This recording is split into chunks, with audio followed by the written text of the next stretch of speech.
ஏய் கரடி, நான் உன்னை விட பயங்கரமான மிருகம். வா, உன்னை கடிச்சு சாப்பிட்டுடுறேன். என்ன வரியா? சொல்லு. இது என்ன கதைன்னு கதைக்குள்ள போய் முழுசா தெரிஞ்சுக்கலாம் வாங்க.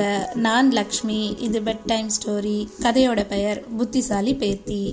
ஒரு ஊர்ல ரொம்ப வயசான பாட்டி இருந்தாங்க. அந்த பாட்டிக்கு உடம்பு முடியாதுங்கிறதால அவங்க சரியா சாப்பிடாம எலும்பு தெரிகிற அளவுக்கு இருந்தாங்க. அவங்க அப்போ யோசிச்சாங்க, அவங்களோட பையன் வீட்டுக்கு போகலான்னு. ஆனால் போகிற வழியில் ஒரு காட்டை தாண்டி தான் போகணும். தைரியமாக போகலாம்னு முடிவும் பண்ணாங்க. அந்த பாட்டி கிளம்பி போனாங்க. அவங்க பயந்த மாதிரியே வழியில் கரடி வந்துச்சு. ஏய் பாட்டி, எங்கே போகிற? நான் உன்னை சாப்பிட போகிறேன் அப்படின்னு மிரட்டுச்சான். வேண்டாம் வேண்டாம், நான் சொல்கிறத கேளு. நான் என் பையன் வீட்டுக்கு தான் போகிறேன். அங்கே போய் நல்ல நெய் ரொட்டி சாப்பிட்டு கொலு கொலுன்னு இந்த வழியாக தான் திருப்பி வருவேன். நீ அப்போ என்னை சாப்பிட்டுக்கோ, இப்போ என்னோட எலும்பு தான் இருக்கு அப்படின்னு சொல்ல, அந்த கரடியும் அதுவும் சரிதான், நீ போயிட்டு வான்னு சொல்லி அனுப்பிச்சான். அடுத்தது அந்த பாட்டி போயிட்டே இருந்தாங்க அவங்க பையன் வீட்டுக்கு. நரி வந்தது. நரிக்கிட்டையும் கரடிக்கிட்ட என்ன சொன்னாங்களோ அதையே சொல்லி தப்பிச்சு அவங்களோட பையன் வீட்டுக்கும் அவங்க போனாங்க. அங்கே பாட்டியோட பேத்தி ரொம்ப ஆசையாக வந்து பாட்டியை கட்டிக்கிட்டாங்க. பாட்டியோட பேத்தி பாட்டிக்கு வேணுங்கிறதெல்லாம் பார்த்து பார்த்து எடுத்துகிட்டு வந்து கொடுத்தா.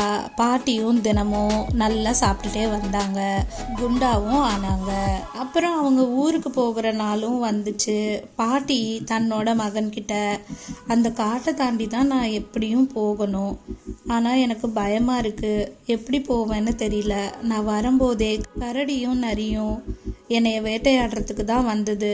ஆனால் நான் தப்பிச்சு எப்படியோ இங்கே வந்துட்டேன். இப்போ என்ன பண்ண போகிறேன்னு தெரியல அப்படின்னு அவங்க பையன்கிட்ட சொல்லிட்டு இருந்தாங்க. அதை கேட்டு வந்த பாட்டியோட பேத்திக்கு ஒரு யோசனை வந்துச்சு. அந்த பேத்தி தினமும் அவளுடைய தோட்டத்தில் சொரக்காயோட கூடை வச்சு தான் நீச்சல் பழகுவா.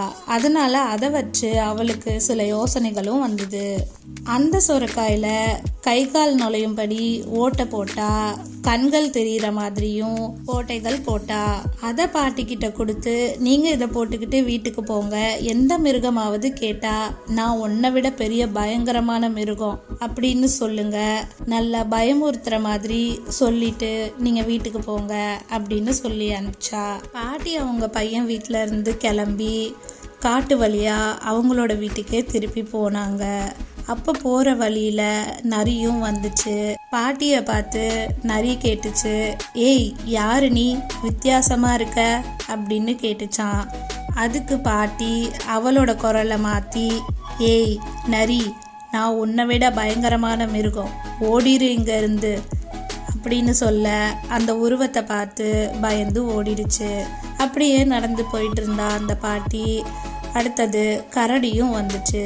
கரடியும் யாரு நீ அப்படின்னு கேட்க, ஏய் நான் உன்னை விட பயங்கரமான மிருகம், வா உன்னை கடிச்சிருவேன், கடிச்சு தின்னுடவா சொல்லு அப்படின்னு மிரட்டுற தோனியில் பாட்டியும் கேட்க, அதை பார்த்து வித்தியாசமாக ஏதோ வந்திருக்குன்னு நினச்சி கரடியும் பயந்து ஓடிடுச்சு. அந்த பாட்டியும் அவங்க வீட்டுக்கு பத்திரமா போனாங்க. அந்த சொரக்கா கூட பேத்தியோட ஞாபகமாக பத்திரமா வச்சுக்கிட்டாங்க. இந்த கதைப்படி நாம் எப்பவும் புத்திசாலியாகவும் இருக்கணும், தேவைப்படும் போது தந்திரமாகவும் யோசிக்கணும்.